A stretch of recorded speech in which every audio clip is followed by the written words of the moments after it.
So I've talked about your name, that it should stand out. You can bold it. And I want to see this being effected on your CV so that you can have a winning CV. Now you should have an address, and that address should be a physical address. Often, if you have the PO box type of address, it's better. Or as many of you are undergraduate students or many of you are students, you can use your institutional address. For instance, if you are in KNUST, you can have Kwame Nkrumah University of Science and Technology. Just to make sure it narrows to you, you can bring the next thing that comes in will be your department, probably Department of English or Department of Agric, something.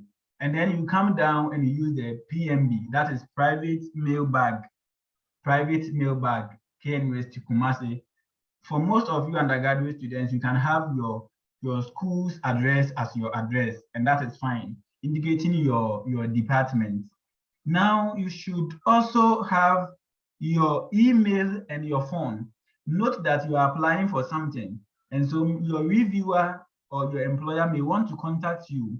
And so you should indicate your phone number and also your email address. Now, whoever is reviewing your CV, when the person sees these numbers, they know it is a phone number. When you see adabojeford@ymail.com, you should know that this is an email address. And so I say here that for formatting sake and for your CV to look presentable, you don't need to even write email before you bring your email address. You don't need to write phone before you start writing your phone number. No, they are not necessary. Whoever sees this knows that this is a phone number. Whoever sees this knows that this is an email address. Now, for your phone numbers, because sometimes or mostly when you're applying for graduate school, because you often apply for international, you apply into international schools or schools abroad, it's important to indicate the +233, that is the country code, so that if they want to call you, they'll be able to dial that code to call you. And so that is why on a CV, it's important to have 233 instead of having 020. If you write 020 is an international, this is calling you from outside Ghana, from to call you. So make sure your number is from country code.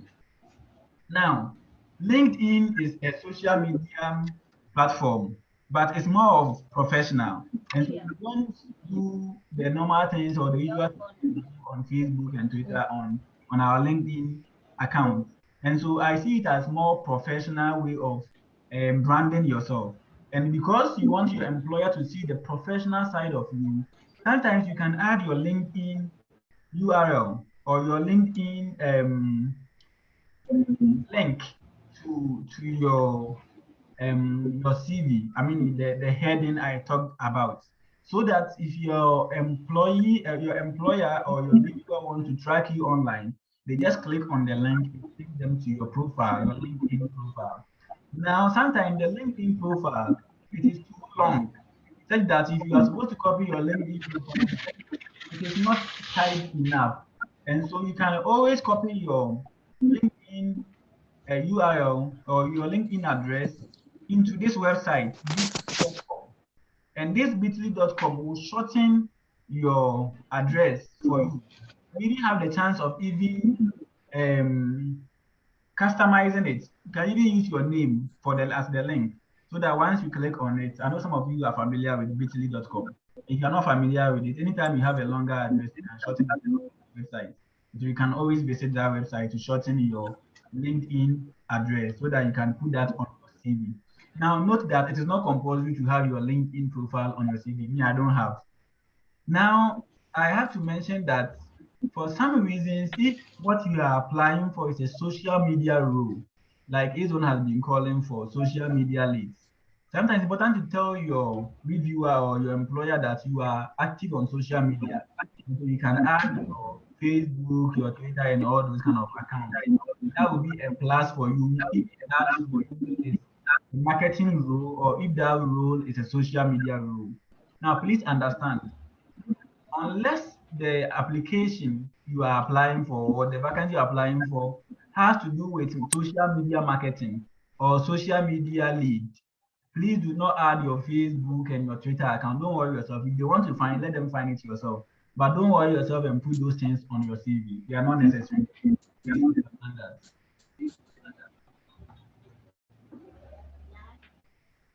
Let's see the next one. Sorry. I I hope that you are learning, and I'm taking my time to stress on important things because almost all of you here who are with me, or about half of you have reviewed your CVs and I've seen where the shortcomings or the shortfalls are. And so please pay attention to detail, and then I believe you can have a winning CV. I don't know what is wrong. It's not minding me again. Okay, yes, so I have it now. Now, after your heading, nicely centered on your A4 sheet, the next thing you talk about on a CV is your profile. Now, on some people's CV, instead of profile, you will see summary or professional summary. Please understand that these are the same, they mean the same thing. So if you see my CV and I have summary, don't add profile. Some of us get confused that you see summary and you see profile. Some of us stress ourselves to write the two things on one single CV. And so please note that you can't have profile and have professional summary and have summary at the same time. They all mean the same. And so if you have profile, the same as summary or professional summary, you decide to choose which one you want to use. Now, when you say profile, what are you talking about? We are talking about a brief or an overview of who you are. So at a glance, even before I look at the rest of your CV, I want to know who you are in just some 7 seconds or 5 seconds, and then what you also have to offer. That should tell you that a profile should be very brief, and I have to emphasize that. I've seen profiles that are almost half page. Please, a profile should not be more than 3 sentences, 3 simple sentences. A profile should not be more than 3 sentences, or your summary or professional summary should not be more than 3 correct sentences. If there are more than 3 correct sentences, whoever is reading your CV will find it boring to even read. And so please understand that the maximum you should go is about 3. Often even 2 is enough. But then the 2 sentences you have, or the 3 maximum sentences you have, should be able to detail your strengths, your experiences, your interests, your skills that you are going to bring to the table should we employ you. And because it is a summary of who you are, anytime someone finishes reading your profile, the person should have the urge to know more about you because it looks so rich. Now, in the yellow space here that you see is someone's profile I picked on LinkedIn. I don't know this person, but in fact, when I saw it, I was looking for a person like a video editor. I've been looking for a video editor for a very long time. And so when I saw this profile, it was very short and concise. I could determine that, in fact, this is the person, she's a lady. This is the person that I'm looking for. And I got in touch, and currently I'm in touch with the person. And so just because of this thing I have captured here. And if you look at it, the person says, experienced film editor with a demonstrated history of working in graphic design industry. Now, even just this one sentence knows that this person is a film editor. Not only that, an experienced one with a history of working in that graphic design industry. So if you are looking for a video editor or someone in graphic design, the first line is telling you that this person is a fit. Now the person goes ahead with the next sentence because the person just had three sentences. The second sentence lists all the softwares and the skills she has, or the software she uses for the film editing or the video editing. And so she's skilled in Maya, film editing, drawing, Adobe Premiere. And so if you see this, even me, who is not knowledgeable about the field, I knew that this is the right kind of person I'm looking for. Now look at the last one. Strong operations professional with a BA communication design, focus in communication design, multimedia from Kwame Nkrumah. And so you see, within a short time, this person has told me a lot about herself, and I was interested in her. So I had to contact her for the role I wanted her to, for the job I wanted her to do for me. You get it? And so it should be very brief so that it does not stress. If it's many, I'll not read. Of all the panel I've sat on as an interviewer, if it is long, I'll not read. I'll just throw it. I just look at it and ask questions I want to ask. I'll not bother myself to read. And so the maximum you should have is 3 lines. Now, please note something here. In writing a profile, you do not use personal pronouns like come and say, I am an experienced film editor. Anytime you are writing profile, and the next one we'll be talking about, please do not use personal pronouns. The word my goal is, my aim is, my interest is, no, or my skills are. You see, you don't have those things here. So the word mine, I am, me and I, and all those things should be off your profile. And so please learn how to write a profile without using pronouns or personal pronouns to refer to yourself. It makes it solid, it makes it professional, and it makes it a winning one, of course. Now let's look at a few other examples. Now I copied mine. And so you can see below here, mine, instead of profile on my CV, you will not see profile, you will see a summary. And so you see a practicing optometrist with about 4 years clinical experience, an entrepreneur, author, and a researcher. Now, looking at just this one sentence, you know that I am an optometrist who is practicing, about 4 years clinical experience, an entrepreneur, an author, and a researcher. If you are to read this summary and I ask you, won't you want to know more about such a person? You definitely will. And so the first line is summarizing who I am. And note again, there is no I am. There is no my goals are and all those sort of things here. You don't see the personal pronouns in here. Now, my summary is just 2. You can see the next statement talking about my objective and what my goal is and what I'm committed to. You get it? And so when you really look at this in brief, you should know the kind of person you are going to meet. So even without going through my CV, you should have a fair idea, a fair knowledge of who the person is. This is also someone who is a veterinary doctor, detail-oriented veterinarian who is proficient in handling complex medical cases, including surgeries, ultrasound. So you see, he's mentioning his skills to really know that he's a professional when it comes to surgery, ultrasound, diagnosis, medical reports. And so you know that in one way, the person has talked about who he is and the skills he possesses. Now he adds one more line. And you see this person also has just 2.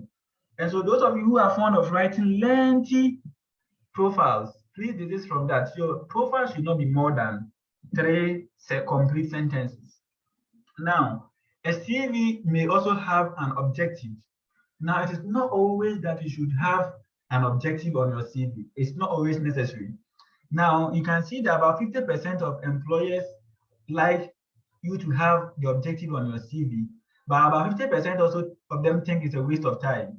Now, let me explain why they think it's a waste of time. In the earlier slides, one of them mentioned that when you are applying for jobs or admission, there are other documents that they request for. So if you are going to apply for a job and they request for a cover letter is going to also mention your objective and what you are bringing to the table, or what your aims are in coming to the organization or when you are being employed. And so when you have a cover letter, it may not be necessary for you to have an objective, but you can choose to have it. So I say you decide to have it or decide not to have it on your CV. But there's one instance where having an objective is always important, and that is what is called known as career fairs. Now, when you are in school, they organize career fairs where they invite people from or companies or industries to come and showcase their services and their products. And as students, you also are in some of these companies. And so they will ask you to come with your CVs. Now, because when you are going there, you are not going there with a cover letter, but a CV, you should have an objective to detail out what you are looking for, so that on your CV, your objective will say that you are looking for probably an internship opportunity. So that when whoever is there takes your CV, knows that, oh, okay, this person wants to intern with us, and we're also looking for an internship. So let's take him. Or you want to volunteer with that industry or that company. And so that's your CV, which you are taking to a career fair, should always detail out what you want from the people who you are going to present your CV to. And so anytime you are going to a career fair, do not just go with an empty hand. Go with a CV that has your objective. And that is when you don't have a cover letter as well. So that will just introduce you to the employer. Now, objective is also, it is also written the same way as the profile. It should also not be more than 3 sentences. 1 to 3 sentences should be enough. And they should be specific to the job that you are applying for or to the position that you are applying for. Once again, it should include very few pronouns. Here, I'm even allowing space. Try as much as possible not to bring any personal pronouns, the I am or I am seeking for. Just write seeking for. And so let's take a look at some of the examples here. You see the first one, seeking a quality clinical internship, where a mentorship is at the forefront in order to strengthen my clinical. And so this, if you look at this objective, it is telling whoever is reviewing your CV what you are looking out for. And so if it best fits what they are also looking for, then they take you. Now, the last one, I took it from one of the CVs I've been reading. I don't know if he is with us here, but it's a chemistry student. And he was going to use the CV to apply for, how do I call it? Master's program and postgraduate study. Even that is not necessary to have it, but in case you want to put it there, look at it. It says to pursue postgraduate education in a master's degree program in chemistry. Be actively involved in research and teaching in an area of chemistry. Very precise, just one sentence, detailing out what his objectives are. And so if you look at this person is just looking for a space in academia. First, to get a master's degree, come and teach and also be involved in research. And so just one sentence, this person is able to spell out what he intends to achieve with that his or her CV. Now, after your objective on a CV, you would also need to mention your educational background or your education that you have had so far. Now, in your education, please let's focus on the example at the bottom part here. You, as I mentioned, anytime you are going to talk about a particular section on a CV, you need to mention the title. And so you see education as the title spelled out here. Now, in your education, you need to mention the degree that you have or you are pursuing. And so this person has BS in chemistry. Of course, he had a first class, so he has put in bracket honors. And so your CV should mention the degree that your educational background should mention your qualification or the degree you pursued or the course you pursued. It should also mention the institution where you got that qualification from. One thing mostly you leave out is the location of your institution. Sometimes you think everyone knows where University of Cape Coast is. Someone may not know, so you have to add that Cape Coast, Ghana. KNUST is in Kumasi, Ghana. Make sure you add that one. University of Ghana, Legon, Accra, or I think Legon is fine. Then you add Ghana to it. Now, after adding that, the next important thing in citing your education is the date or the period of your study. Now, the date is very important, and the date, you can keep it at the left side, or some people choose to put it at the right side. Whatever way you want it, you decide. That is the formatting you decide to use. Now, in writing the date, what is important is that you remain consistent with your dates. So this person chose to write only the years 2016 to 2020. That is when he pursued this education. Now, I recommend, it is not on the slide, but I recommend that anytime you are writing date on a CV, you should maintain the month and the year. So if you started school in September 2016, probably May 2020, you should include the month. And the particular date format you use, please maintain it like that, or let it be consistent throughout your CV. Do not use words to write May 2016, and then when you come here, you come and write September, and you use 09 2012 to write. No. So if you are going to use numerical dates, please use numerical dates. If you are going to use words to write your dates, please use words to write your dates. And it should be like that throughout. It should be consistent. I recommend that you always include the months. It makes it more specific than just writing 2016 to 2020. Now, let me mention some other features that you may want to add to your CV. Now, your CWA or your GPA may not be important on your CV. And so please do not struggle to put your GPA or your CWA on your CV. Unless, of course, you have an absolutely good CWA, something that is extraordinary or absolutely good GPA that you may want to include on your CV. Now, you only even do that when you are applying for an academic position or you're applying to something that is in research or academia. That is when you can bring your CW or your GPA, but mostly it is not important. That is why I have put in red CW or GPA. Now about your class, this person who has finished school, this person had a first class. So you see, because he has a first class, it makes it beautiful. Supposing you finish with a pass, and you also think that you must indicate your class on the CV, and you also bring your class pass, it will negate your CV. It will make your CV not stand out. The person who's looking at it will look down on you.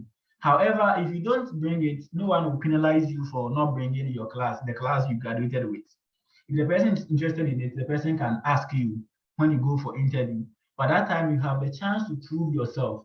But if you write pass on your CV, you may not even be called.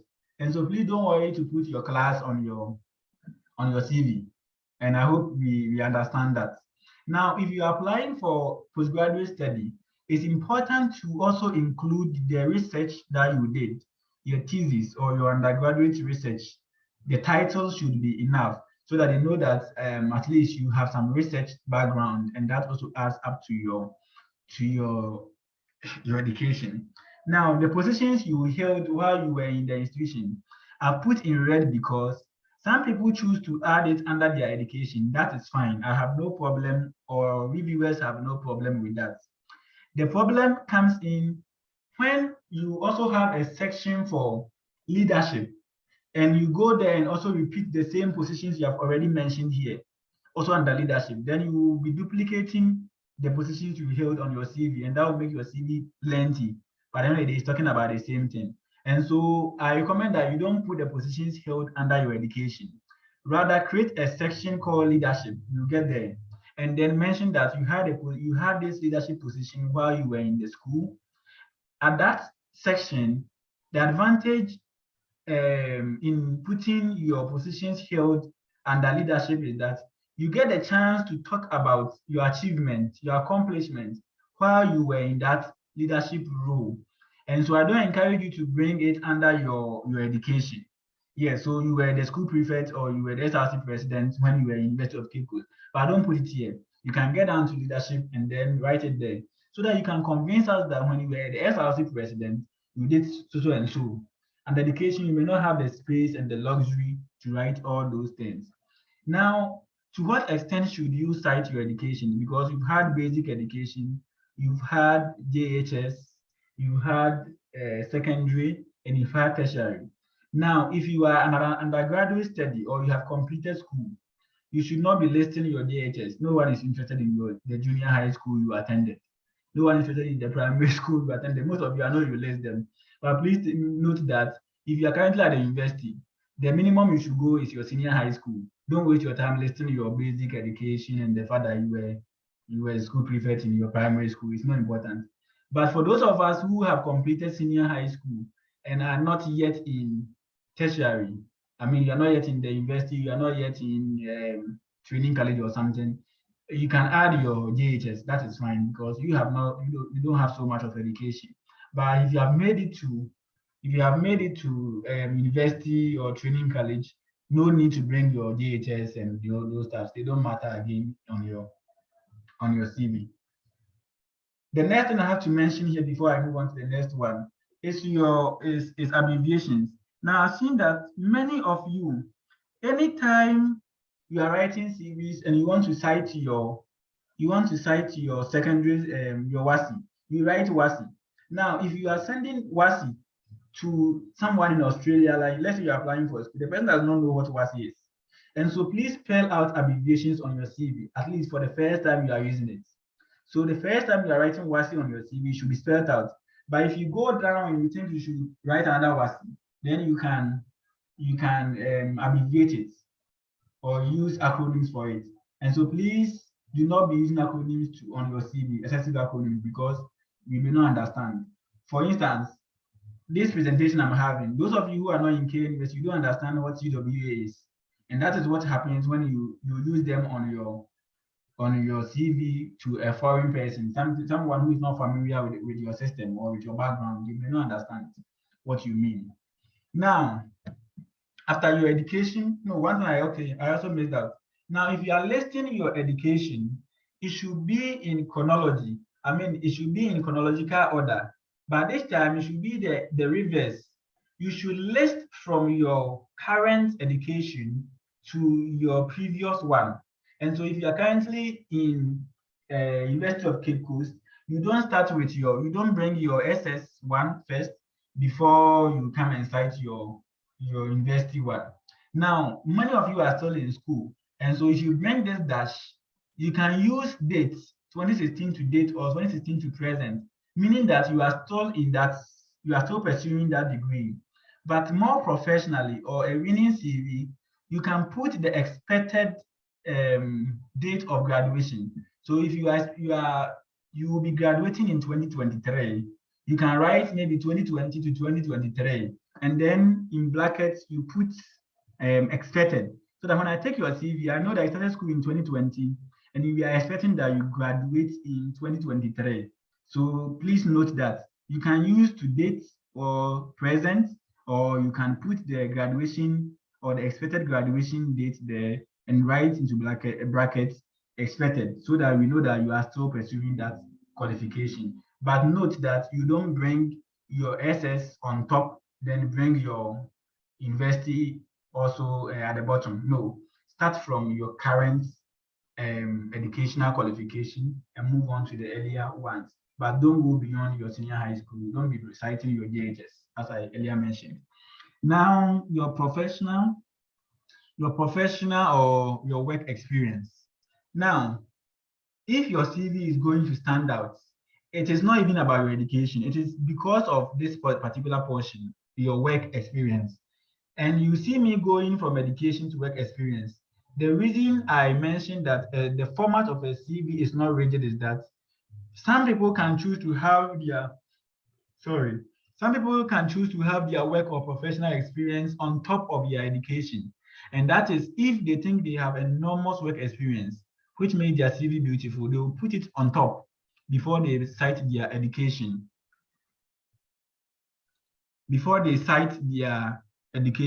So please note that if you are writing your professional experience, it can be on top of, you can do that before you talk about your education. It's not fixed, so please understand that.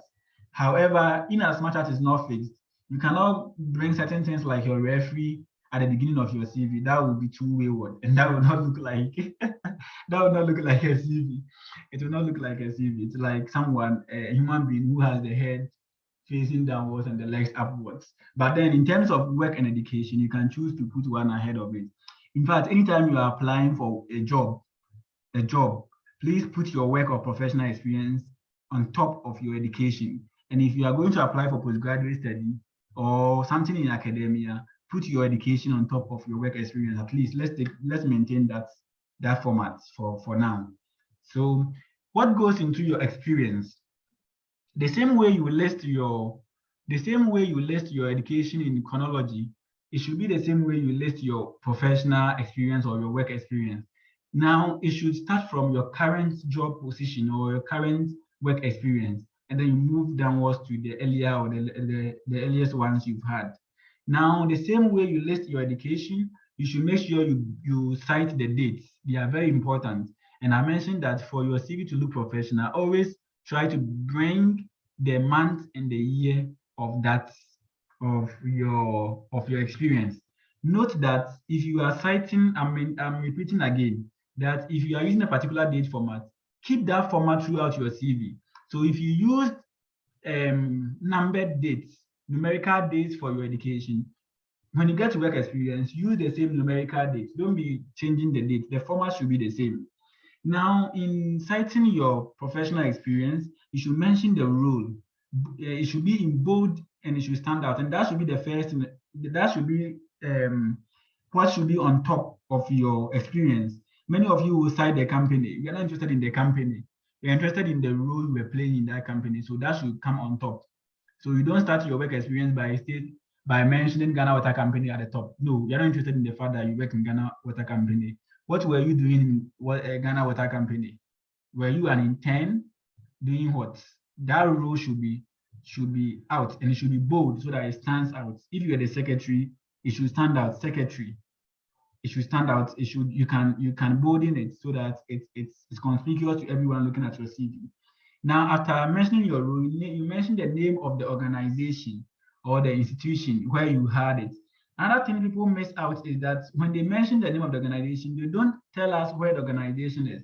So if you are working in Ghana Water Company, in Ghana, I know we have Ghana Water Company in Tema, Accra, Kumasi. And so which of them were you working in? So Ghana Water Company, where? Kumasi, so that you know that that was where you were working. Now, the most important part of this professional experience, and that is what we are looking at for on your CV, is the responsibilities or what you were, the role you were playing there. You can say your responsibilities or your accomplishments. I don't like using the word responsibilities because if you use responsibilities, some of you will go down and use the word to run errands for the boss, to go and fetch water for, so that they use it as an like the way when they were being employed, they told them about their responsibilities. That's how they list them. And so for that reason, I don't like using the word responsibilities, but I rather want to call that an accomplishment, what you have accomplished there. Now, I'll show you what I'm talking about. Now, when you are currently in that job position, when you are talking about your responsibilities, they should be in the present tense, present continuous tense. And then when you are no longer in that job position or work experience, it should be in the past. You're looking at examples so that you understand what I'm talking about. And then you may include internships or extensions. What do I mean here? You are in school. You have probably not worked before. That does not mean that when you get to work or professional experience, you shouldn't have anything to write. And at this particular place, you can cite the internships you've had during vacations, the internships you've been having as your work or professional experience. If you have had extensions, you can cite them under work or professional experience. So don't leave it empty and come and go and tell your reviewer or tell me that Dr. Hayford, I've not worked before. Most of you reach out to me and mention that you have not worked before and so you don't have experience. If you have had internships, please cite them. The problem comes in is that most of you don't take internships, and that is where the problem comes in, and you will not have anything to write for you under this particular point. Let's look at some few examples and how to write them. And I've been taking this from the CVs you have been sending me to review. So those of you who these things belong to you, you know yourselves. I copied it from some of you because they are fine. So let's look at the one in blue here. Like I mentioned, you mentioned this is the date format I am recommending, June 2016 to August 2016. And then he comes here to mention the role he had. And at that time, he was an intern. And intern to be like a lab technician. So don't just write intern. If you are intern, were you the secretary, were you assistant or something, please include that one. So intern. And then you write that. Then the name of the company, St. Mark Hospital. Now there could be so many St. Mark hospitals. So which of them? Then you see this one can do on Ghana. Now you have told us the period and what you were doing and where you were doing it. Now you go down to tell us this is what I call your accomplishment. Most of you call it responsibilities. And so when you are coming to cite it, you write the responsibilities. Please don't write anything and don't write the title responsibilities before you start listing them. We know they are your responsibilities. So don't write on top responsibilities. Some of you, there's another thing they write. Duties. No, don't write duties before you list them.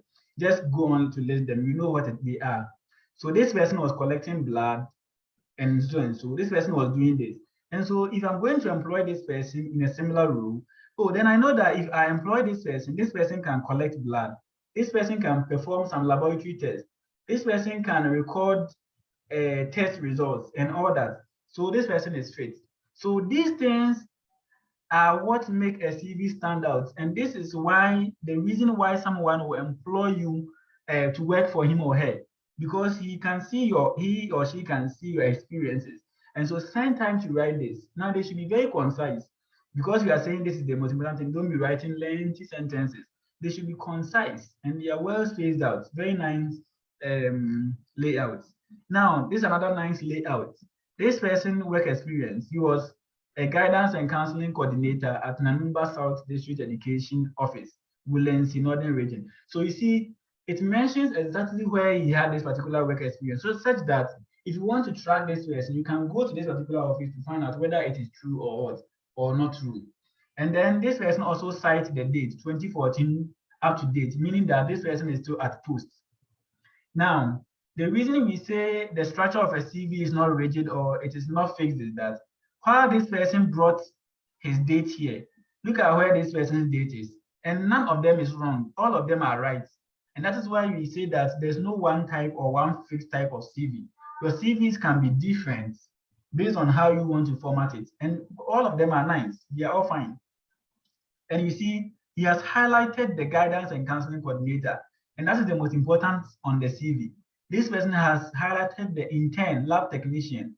So the most important thing on this experience is not just a Mac hospital. It is this thing, the lab technician and the internship, that is the most important. Now, I mentioned that if you are in that same role, now you begin to use present continuous tense. And so we have organizing, assisting, organizing.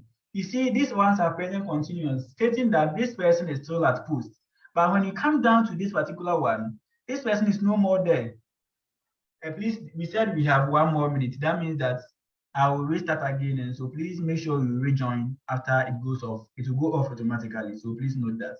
And then we continue. So this is about your work experience. Let's hope it goes off so that we continue. Yes. So basically about work experience, and I hope I've been able to make myself clear on how to write your work or professional experience. Note that this person cited internship. And so that means that you can also cite your internship as your work or professional experience. Let's wait for it to go off as I'm also drinking some water. Probably within the last 45 minutes, then you end. And I hope this will be one of the classes you are taking down. You should be able to write a good CV out of that.